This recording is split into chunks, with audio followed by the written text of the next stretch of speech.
Hi friends, ఈరోజు fathers day. ప్రతి సంవత్సరం ఫాదర్స్ డేని ఎందుకు జరుపుకుంటారు, ఎలా జరుపుకుంటారు, ఈ ఫాదర్స్ డే అనేది ఎవరి ఆలోచనలతోటి మొదలైందనేది కూడా మనం తెలుసుకుందాం ఫ్రెండ్స్. ఉద్యోగం అంటూ ఉదయం లేచి వెళ్లే నాన్న ఇంటి పట్టున ఉండలేడు, కంటి నిండా నిద్రపోలేడు. ఇంటి బాధ్యతలను ఒంటి స్తంభంలా మోస్తూ తన సంపాదనంతా కుటుంబానికే వెచ్చిస్తాడు.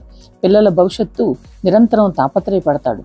అటువంటి నాన్నకు కూడా అమ్మతో సమానమైన గుర్తింపు ఉండాలనే తలంపుతో 1910 జూన్లో 3వ ఆదివారం తొలిసారిగా ఫాదర్స్ డే వేడుకలు నిర్వహించారు. ఈ సందర్భంగా ఈ ఫాదర్స్ డే ఇలా వచ్చిందని అర్థమవుతోంది మనకు. పిల్లల్ని కని పెంచి ఉత్తమ పౌరులుగా తీర్చిదిద్దటంలో తల్లిదండ్రులిద్దరికీ సమాన పాత్ర ఉన్నప్పటికీ తల్లికి లభించిన గుర్తింపు తండ్రికి లభించడం లేదని భావించి తండ్రి పాత్రకు తగిన గుర్తింపు కోసం ఒక కూతురు పడిన తపన నుంచి పుట్టిందే ఈ ఫాదర్స్ డే. దీన్ని ప్రత్యేకంగా జరుపుకోవాలన్న అవసరాన్ని తొలిసారిగా గుర్తించి ఆ దిశగా ప్రయత్నాలు చేసింది.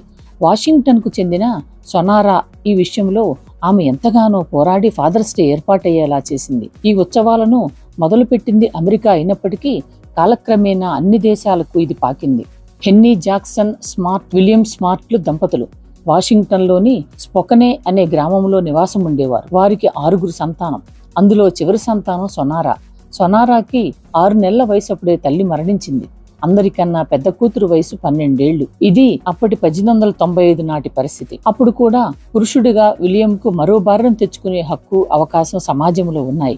కానీ తన సుఖం కన్నా తండ్రిగా తన పాత్రకు న్యాయం చేయటానికి ఆయన మక్కువ చూపారట. వ్యవసాయం చేస్తూ తన బిడ్డలకు తల్లి లేని లోటు తెలియకుండా పెంచారట. ముఖ్యంగా చిన్నదైన 6 నెలల సొనారాకు ఆయనే తల్లి తండ్రి అన్నీ అయి పెంచారట. 6 నెలల పసిపాపకు పాలు పట్టడం, స్నానం చేయించటం, జోలపాడి నిద్రపుచ్చటం, ఇలా అన్నీ విలియం చేశారట. తల్లి ఎలా ఉంటుందని కూడా ఆ చిన్న వయసులో సొనారానికి తెలియదట. ఆమెకు తెలిసింది కంటికి రెప్పలా చూసుకునే తన తండ్రి మాత్రమే. ఇదంతా చూస్తూ పెరిగిన సొనారాకి 27 ఏళ్ల వయసులో ఒక ఆలోచన వచ్చింది. తండ్రులందరూ తన తండ్రే అత్యుత్తముడని భావించి ఆయన పుట్టినరోజునే తండ్రులందరి జన్మదినంగా జరపాలని ఆమె భావించిందట. అయితే తన తండ్రి జన్మించింది జూన్లో అని తెలుసుకుని ఏ రోజునో సొనారాకి తెలియదు. దీంతో తన తండ్రి జన్మించిన జూన్లో ఏదో ఒక రోజు ఈ వేడుకలను జరపాలని భావించిందట. అనుకున్నట్టు ఆ నెలలో ఒకరోజు తన ఊర్లో వారందరినీ ఆహ్వానించిందట. ఇది కేవలం తన తండ్రి పుట్టినరోజు కాదని, అందరి తండ్రులు పోషించే పాత్రను మొత్తం సమాజానికి, ఇతర పిల్లలకు తెలియచెప్పే రోజుని ఫాదర్స్ డేగా గుర్తించాలని చెప్పిందట. ఆ ఆలోచన గ్రామస్తులందరికీ కూడా నచ్చటంతో అప్పటి నుంచి వారు ఆ గ్రామంలో ఈ వేడుకలు జరుపుకోవడం ప్రారంభించారట. తర్వాత ఇది పక్క గ్రామాలకు కూడా పాకింది. సొనారా పోరాట ఫలితంగానే ఈ ఫాదర్స్ డే వచ్చిందని చెబుతారు. తల్లుల కోసం ఒక రోజు కేటాయించినప్పుడు తండ్రుల కోసం ఎందుకు కేటాయించకూడదని ఆమె తన పోరాటాన్ని ప్రారంభించిందట.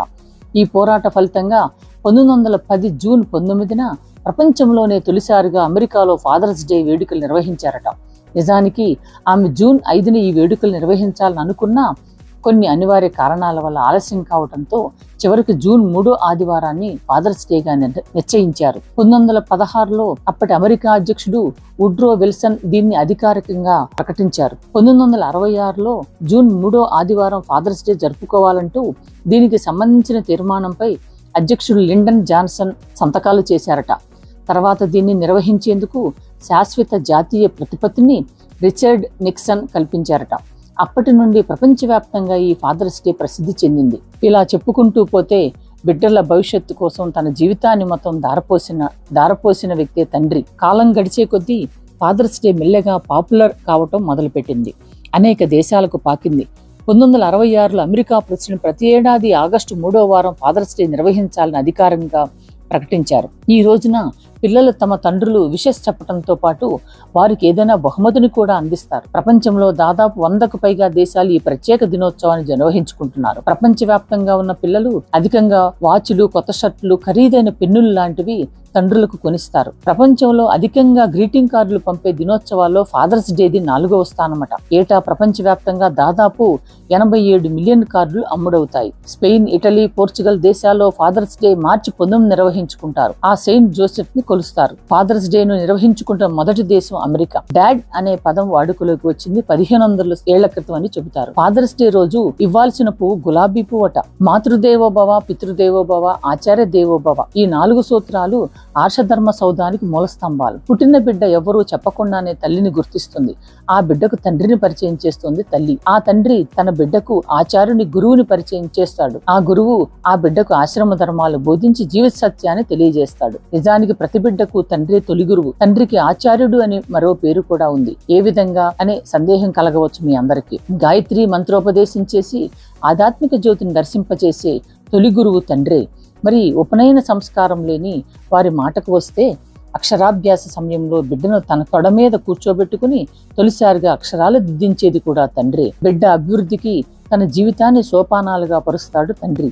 బిడ్డ ఎన్ని తప్పులు చేసినా తల్లి క్షమించినట్టుగా తండ్రి క్షమించడు. తండ్రికి బిడ్డ అభివృద్ధి ప్రధానం.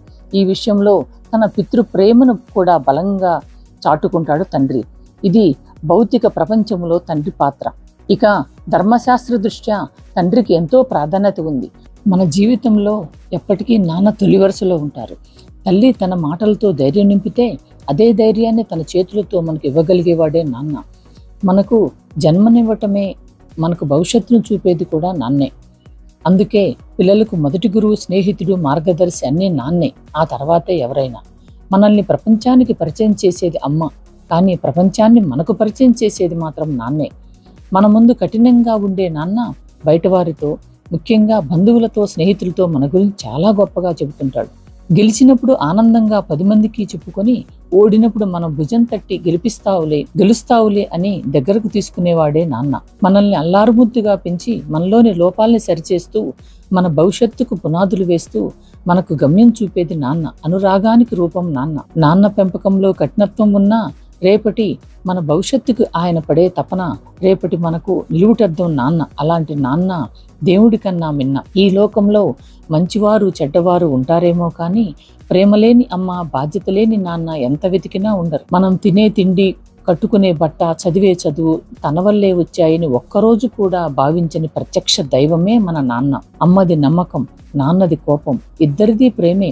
అమ్మ నమ్మకం మనకు ధైర్యాన్ని ఇస్తే, నాన్న కోపం మనలో కసిని పెంచి మనల్ని గెలిపిస్తుంది. కన్న తల్లి దూరం అయితే రోడ్డుపై ఎవరినైనా అమ్మ అని పిలవచ్చు, కానీ నాన్న అన్న పిలుపు ఒక్కసారి దూరం అయితే గుండెలు పగిలేలా ఏడ్చినా బదులు రారు. ఎందుకంటే నాన్న అన్న పిలుపు రక్తం పంచిన తండ్రికే సొంతం. ఇది నాన్నకు మాత్రమే ప్రత్యేకం. అమ్మ తన ప్రేమను ఎన్నో విధాలుగా వెల్లడిస్తుంది, కానీ నాన్న మాత్రం ఒక్క స్పర్శతో మాత్రమే తన ప్రేమను వెల్లడిస్తాడు. నాన్న చూపిన బాటలో విజయం ఉంటుందో లేదో తెలియదు, కానీ అపజయం మాత్రం ఉండదు ఫ్రెండ్స్. నాన్న ఊపిరి ఉన్నంత వరకు మన కోసం తన ప్రాణాన్ని పరంగా పెట్టి, రక్తాన్ని చెమటచుక్కలుగా మార్చి, జీవితాన్ని దారపోసి మనకు జీవితాన్ని ఇస్తాడు నాన్న. నాన్న కేవలం మనకి ఇంటి పేరునే కాదు, సమాజంలో మంచి గుర్తింపుని కూడా ఇస్తాడు. మన జీవితంలో ఇద్దరిని ఎప్పుడూ మర్చిపోవద్దు. మనల్ని గెలిపించటానికి తన్ను తాను పూర్తిగా ఓడిపోయిన నాన్నని, మనకు వచ్చిన ప్రతి కష్టాన్ని భరించిన అమ్మని. నాన్నంటే ఓ ధైర్యం, నాన్నంటే ఓ బాధ్యత, నాన్నంటే ఓ భద్రత, నాన్నంటే ఓ భరోసా. అన్నిటికీ మించి త్యాగానికి మారుపేరు నాన్న. ఓర్పుకి మారుపేరు, మార్పుకి మార్గదర్శి, నీతికి నిదర్శనం, మన ప్రగతికి సోపానం నాన్న. ఆ దేవుడు మనకిచ్చిన గొప్ప బహుమతి నాన్న. తన పిల్లల జీవితాలతో వెలుగులు నింపే ప్రతి తండ్రికి పితృదినోత్సవ శుభాకాంక్షలు. కాబట్టి చూడండి ఫ్రెండ్స్, అందరికీ పితృదినోత్సవ శుభాకాంక్షలు. Happy father's day friends. కాబట్టి ఈరోజు మీరందరూ కూడా మీ తండ్రులకు తప్పకుండా ఏదో ఒక బహుమతితో ఆయనకి సత్కరించాలని చెప్పి కోరుకుంటూ, గులాబీ పువ్వును ఆయనకు బహుమతిగా ఇవ్వండి. ఇంకా పెన్ కానీ, షర్ట్స్ కానీ ఏదో ఒకటి మన తండ్రికి బహుమతిగా ఇవ్వాలని చెప్పి బీరం టీవీ కోరుకుంటోంది. Like, share, subscribe Beeram TV. Are you listening? Damn.